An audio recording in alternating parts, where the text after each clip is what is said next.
কও আতনা মনিছে শরিয়াতে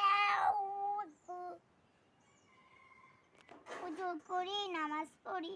আল্লাহর হুকুম পালন করি শরিয়াতে আজান আজান হলে মসজিদে যাই আল্লাহ ছাড়া মাবুদ নাই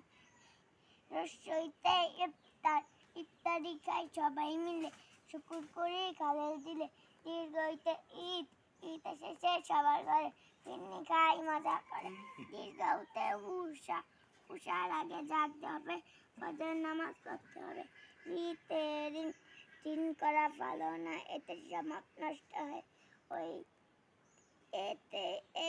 একলাও সুস্থ সভা সাধারণ শিষ্যতে ওইতে